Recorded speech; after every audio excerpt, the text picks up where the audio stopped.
کرتا ہے۔ اللہ تعالیٰ کے صفاتی ناموں میں سے ایک نام ہے شکور، قدردان، شکور قدر کرنے، بعض لوگوں کا نام ہوتا ہے عبد الشکور، تو شکور اللہ تعالیٰ کا نام، اللہ بڑی قدر کرنے والا۔ وہ فرماتا ہے تم ایک قدم میری طرف بڑھو، میری رحمت 10 قدم تم ایک نیکی لے کے آؤ، میں تمہیں 10 نیکیوں کا اجر عطا کروں۔ صحابہ نے پوچھا یا رسول اللہ صلی اللہ علیہ وسلم ما لنا فیہا، حضور ان قربانیوں میں ہمارے لیے کیا اجر ہے؟ حضور نے فرمایا قربانی کے جانور کے جسم پر جتنے بال ہیں اللہ اتنی نیکیاں عطا فرمائے۔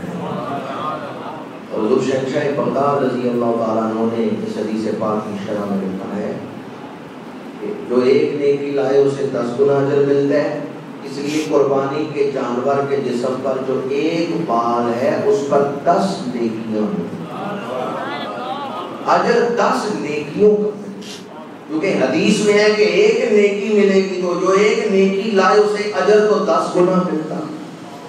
اس لیے قربانی کے جانور کے جسم پر جو بال ہے ایک بال کے بدلے اللہ 10 نیکیوں کا ثواب عطا فرماتا۔ اسی حدیث پاک میں حضور نے ارشاد فرمایا قربانی کرنے والا شخص اگر اپنے دوسرے گناہوں کی وجہ سے دوزخ کی طرف جانے لگا، اس کے لیے فیصلہ ہوا کہ یہ دوزخی ہے اور فرشتے اس کو پکڑ کے دوزخ کی طرف کھینچنے لگے، تو قربانی کا جانور آڑ بن جائے، وہ روکے گا، وہ شخص کو دوزخ کی طرف جانے نہیں دے گا، اور وہ جانور زبان حال سے عرض کرے گا پروردگار بے شک یہ شخص گناہگار تھا پر اس کے دل کے کسی گوشے میں تجھے راضی کرنے کی فکر تھی، اسی لیے مجھے ذبح کیا، اس کے نہا خانہ دل میں کسی گوشے میں تجھے راضی کرنے کا خیال تھا، فکر تھی، اسی لیے مجھے ذبح کیا گیا تھا۔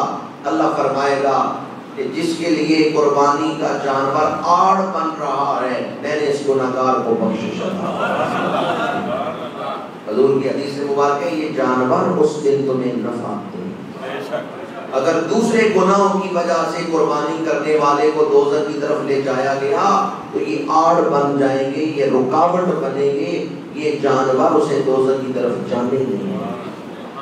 بڑی مشہور حدیث آپ نے 12 مرتبہ سنی ہوگی سمّلوا ضحایاکم فإنها علی الصراط مطایاکم، کہ یہ قربانی کے جانور پل صراط پر تمہاری سواریاں ہیں،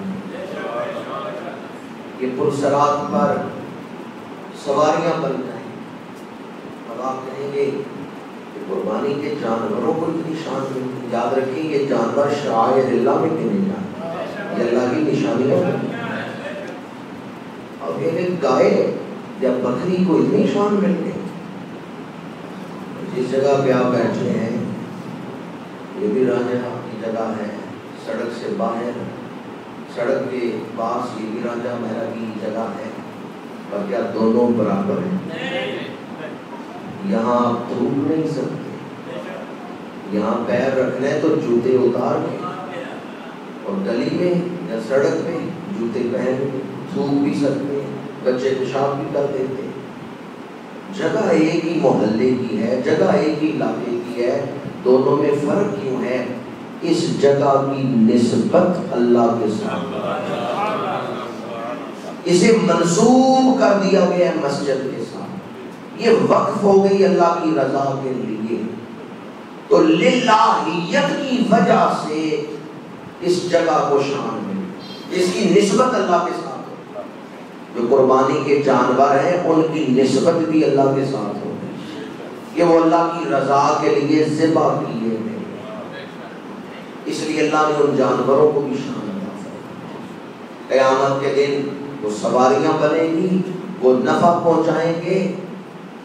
یہ ساری احادیث ان کو سمجھنے کے لیے بس ان جانوروں کی نسبت کو دیکھیں کہ ان کی نسبت کیا ہوئی ہے، ان کی نسبت اللہ کی رضا اور اللہ کی خوشنودی کے ساتھ ہو گئی، اس لیے ان جانوروں کو بھی عزت مل گئی، شان مل گئی۔ جب کوئی شخص قربانی کے جانور کو ذبح کرتا ہے تو جانور کے خون کا پہلا قطرہ زمین پر بعد میں گرتا ہے. قربانی کرنے والے کو اللہ پہلے بخش دیتا ہے. قربانی کے جانور کا خون زمین پر بعد میں پہنچتا ہے. قربانی کرنے والے کو پہلے بخش دیا جاتا ہے.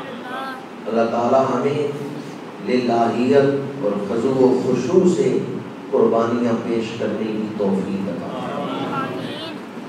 جب قربانی کے جانور کے جسم پہ چھری پھیری جا رہی ہو، گردن پہ چھری چل رہی ہو، تو اپنے دل میں یہ ارادہ کرے پروردگار آج تو تیرے حکم پر تیری رضا کے لیے اس جانور کی گردن پہ چھری پھیر رہا ہوں. اگر کل دین کو میری ضرورت پڑے تو میں اپنی جان بھی پیش کروں. مجھے اپنی جان تیری رضا سے زیادہ پیاری ہے. قربانی کا جذبہ اپنے دل میں پیدا کرنے کی ضرورت ہے. جب قربانی کا جذبہ پیدا ہوگا تو قربانی کا مقصد حاصل ہوگا. ابھی علامہ صاحب آپ سے سوال پوچھ رہے تھے تکبیرات تشریف کے بارے میں، تو آج سے وہ تکبیرات شروع ہو چکی ہیں. ادھر حاجی حج کر رہے ہیں، مناسک حج ادا کر رہے ہیں، منا میں ہیں، رمی جمرات کا سلسلہ جاری ہے، اور ادھر ہم قربانیاں دے رہے ہیں یا تکبیریں پڑھ رہے ہیں. تو یہ دن ایسے ہیں جن دنوں میں مسلمان اپنے رب کے نام کی دھوم مچاتے ہیں.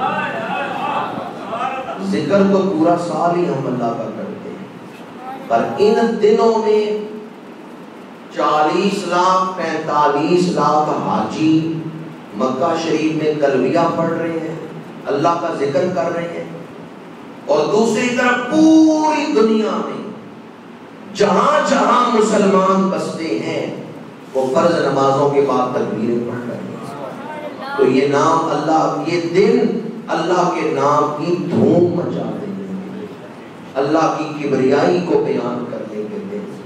یہ بڑی شان والے دن ہیں. کل جو فجر آ رہی ہے، اس فجر کی قسم قرآن مجید میں بیان کی ہے. والفجر ولیال عشر، قسم ہے 10 راتوں کی اور قسم ہے فجر کی. یہ کون سی فجر ہے جس کی قسم اٹھائی گئی؟ مفسرین کہتے ہیں ذی الحج کی پہلی 10 راتیں ان کی قسم، ان میں سے ایک رات باقی ہے جو آج آ رہی ہے، اور 10 راتوں کے بعد جو فجر ہے 10ویں